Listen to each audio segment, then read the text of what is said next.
सर्वव्यापक ब्रह्म को ही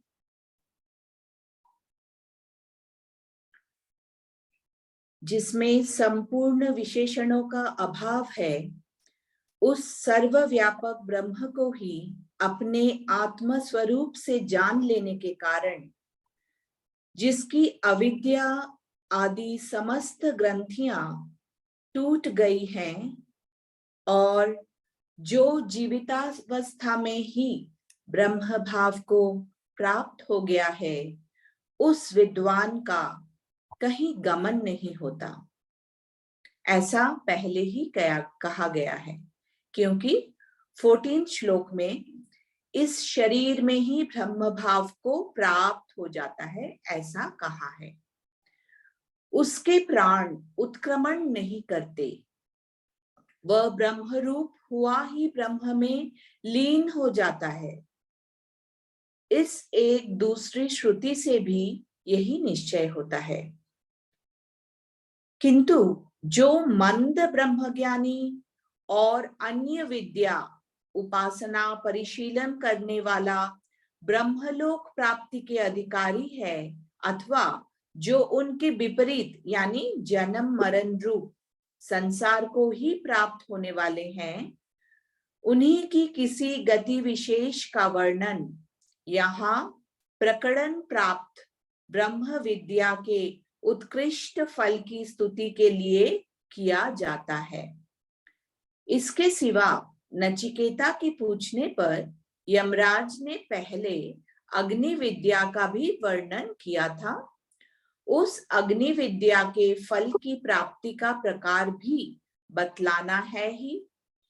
इसी अभिप्राय से इस मंत्र का आरंभ किया जाता है।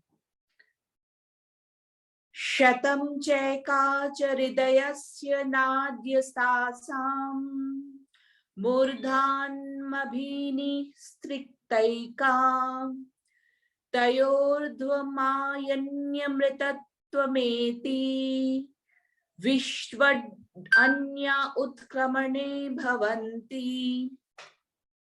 इस हृदय की 101 नाड़ियां हैं।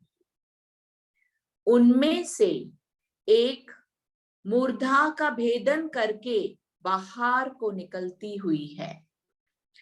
उसके द्वारा ऊर्ध्व यानी ऊपर की ओर गमन करने वाला पुरुष अमरत्व को प्राप्त होता है। शेष विभिन्न गतियुक्त नाड़ियां उत्क्रमण प्राणोत्सर्ग की हेतु होती हैं।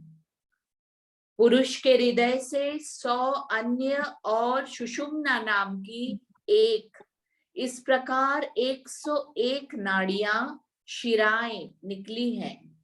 उनमें सुषुम्ना नामनी नाड़ी मस्तक का भेदन करके बाहर निकल गई है। अंतकाल में उसके द्वारा आत्मा को अपने हृदय देश में वशीभूत करके समाहित करें। उस नाड़ी के द्वारा ऊर्ध्व ऊपर की ओर जाने वाला जीव सूर्य मार्ग से अमृतत्व, अपेक्षिक, अमरन धर्मत्व को प्राप्त हो जाता है। जैसा कि संपूर्ण भूतों के क्षय पर्यंत रहने वाला स्थान अमृतत्व कहलाता है। इस स्मृति से प्रमाणित होता है, अथवा ये भी तात्पर्य हो सकता है कि कालांतर में ब्रह्मा के साथ ब्रह्मलोक के अनुपम भोगों को भोगकर मुख्य अमृतत्व को प्राप्त करता है। इसके सिवा जिनकी गति विविध भांति की है, ऐसी अन्य सब नाड़ियां प्राण प्रयाण की हेतु होती हैं, अर्थात वे संसार प्राप्ति के लिए ही होती हैं। हरिओम।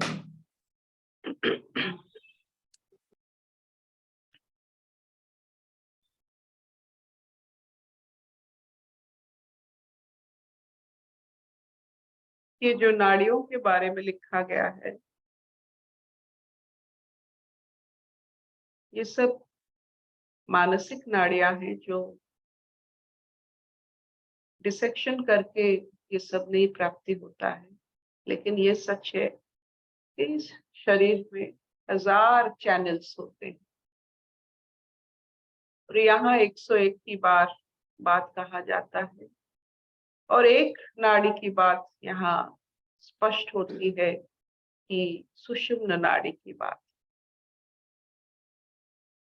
सुषुम्न नाड़ी एक ऐसी अवस्था है, हमारे शरीर अगर एक यंत्र हुआ, ये यंत्र 3 स्थिति में रहता है। पहला स्थिति जब फ्लाइट और फ्राइट, डर और दौड़ने की अवस्था। दूसरा स्थिति जब आप रेस्ट और डाइजेस्ट में हो, खाना पच रहा है, आप रेस्ट में हो, ये दूसरा स्थिति। ये दोनों स्थिति के भीतर जो मध्यम स्थिति है उसे हम सुषुम्न स्थिति कहते हैं।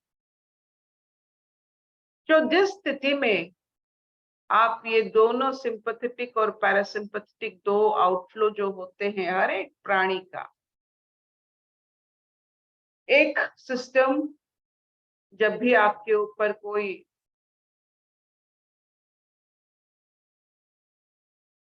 मतलब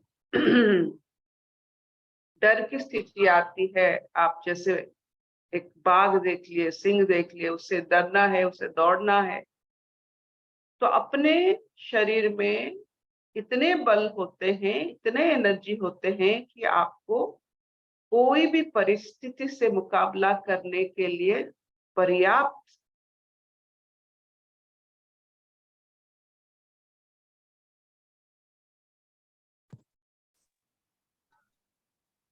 तो आपके अंदर शक्ति भी है, आपके अंदर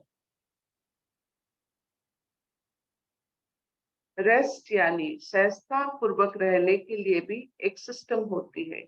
आप सहजता में भी रह सकते हैं और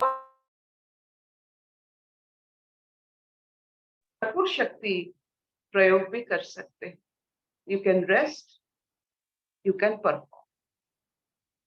तो ये बीच में जो सुषुम्न की बात होती है, द बैलेंस, कितना आप भागोगे, कितना आप रेस्ट। अगर ये आपको पहचान आ जाता है, कितना खर्च करना है, कितना रखना है, ये आपको अगर ज्ञात हो जाता है तो आप अमरत्व प्राप्ति करते हैं। अमरत्व बार बार का यही मतलब होता है कि आप अपने आप को क्षय नहीं करते, हर समय आपको भरपूर लगता है, कुछ खोने का डर नहीं रहता है आप में। आपने ऐसा कुछ नहीं किया जैसे आपको लगता है आप बहुत खर्च हो गए हो। तो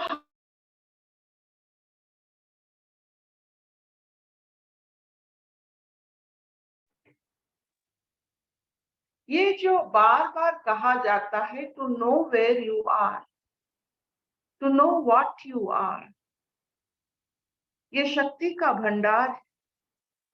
आपने देखा है, ये स्थिति का भंडार है। एक स्थिति होती है, एक शक्ति होती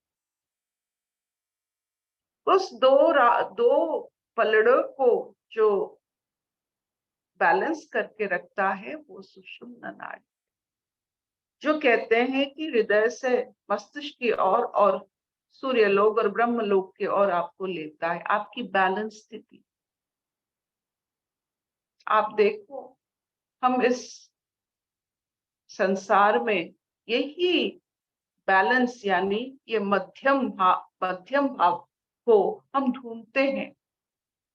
एक और दौड़ना पड़ता है, एक और रेस्ट लेना पड़ता है। तो हम किस स्थिति में रहे ताकि ये दोनों को आराम से हम कर सके। You have to rest, you have to work. कौन सी स्थिति में रहने से आपको जल्दी रेस्ट आप कर सकते हो, जल्दी काम पर जा सकते हो। समझ में आया? तो अगर if you are in middle state, जैसे सुषुम्ना नाड़ी आपका तीव्र है, आप उतना ही रेस्ट करोगे जितना आप कर्म में भी अपना शक्ति इन्वेस्ट कर सकते हो। उतना कर्म करोगे कि आप जल्दी रेस्ट पर भी जा सकते। तो ये बहुत ही बढ़िया एक समन्वय है।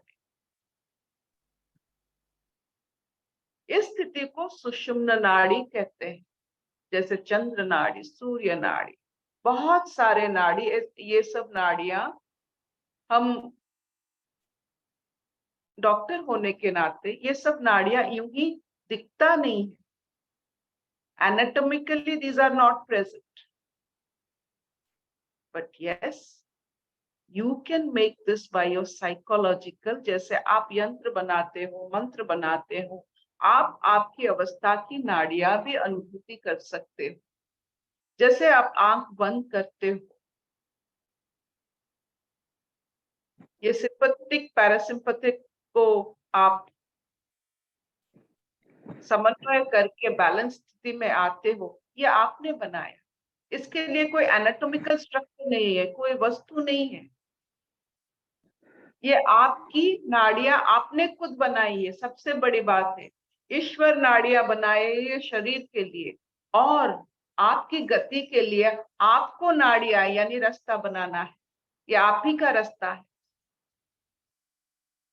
तो सुषुम्ना नाड़ी एक स्ट्रक्चर नहीं है, वो एक स्थिति को और एक स्थिति को लेने वाला एक रास्ता है। अशांति को शांति को लेने वाला रास्ता है।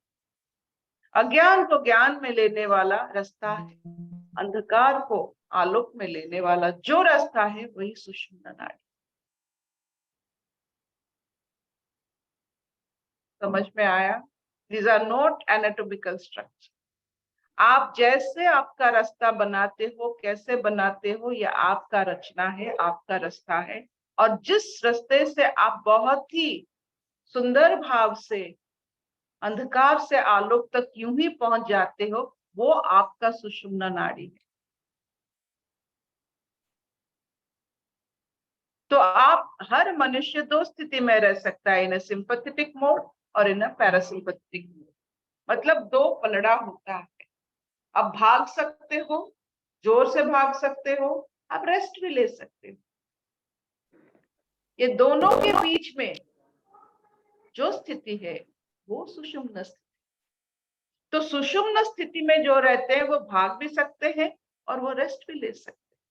लेकिन जो भाग सकते हैं उनको रेस्ट में लाना बहुत मुश्किल होता है, और जो रेस्ट में बहुत सारे समय रहते हैं उसको भगाना बहुत प्रॉब्लम होता है। इसी हम लोग जो स्थिति में रहते हैं, दोनों स्थिति को जो यूं ही जाता है यूं ही लौटता है, वही सुषुम्ना नाड़ी होता है।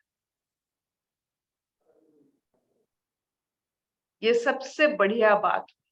तो एक ऐसा स्थिति जिस स्थिति में ना आप ज्यादा खर्च हो रहे हो, ना ज्यादा शक्ति आप संभाल रहे हो, तो इस स्थिति को हम सुषुम्ना नाड़ी यानी सहस्रार चक्र की रास्ता मानते हैं। A balanced human is in very close proximity with सहस्रार चक्र। काम भी कर सकता है, जो रेस्ट भी ले सकता है। उसको कोई प्रॉब्लम में नहीं है रेस्ट को वर्क में बदलने की, वर्क को रेस्ट में बदलने की। ये ऐसी ऐसी ऐसी एक स्थिति है कि आप सब कुछ कर सकते हो। सब कुछ, आप दौड़ सकते हो, बैठ भी सकते हो। देखो हम कहते हैं जो बैठते हैं दौड़ नहीं पाते, जो दौड़ते हैं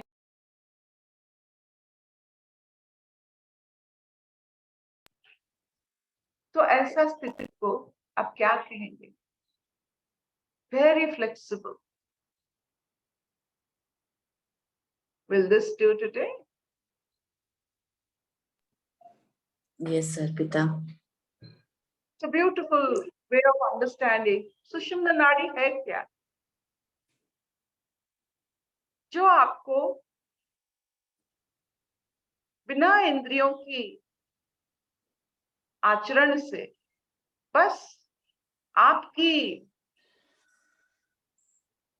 जो कहते हैं, आप जब जानते हो कि ये ईश्वर का संसार और ईश्वर का कर्म हो रहा है, जब आप आहुति देते हो, आपका अंश आप भरपूर दे देते हो,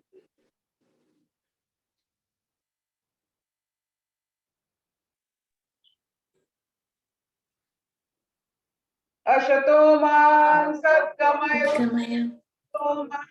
ज्योतिर्गमय मृत्युर्मा अमृतं गमय सर्वे सुखिनः सन्तु सर्वे सन्तु निरामय सर्वे भद्राणि पश्यन्तु मा कश्चित् दुःखभाग् भवेत्। ओम शांति शांति शांति।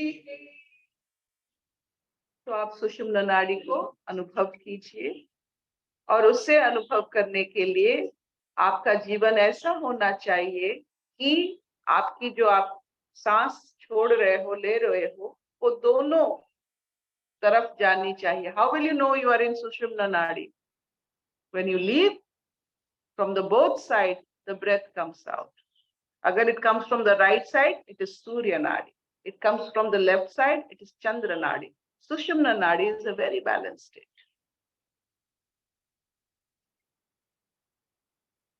Bye bye. Shabnani chalibo? हाँ तोरा जल्दी अच्छी की 7:15 सुधा मते जिबार अछि. Okay, have a nice day, thank you.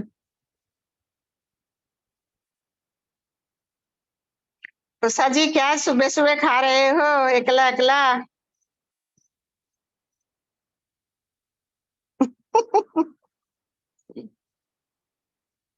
कहाँ हो उषा जी आप? आपका दर्शन नहीं होता, ठीक हो?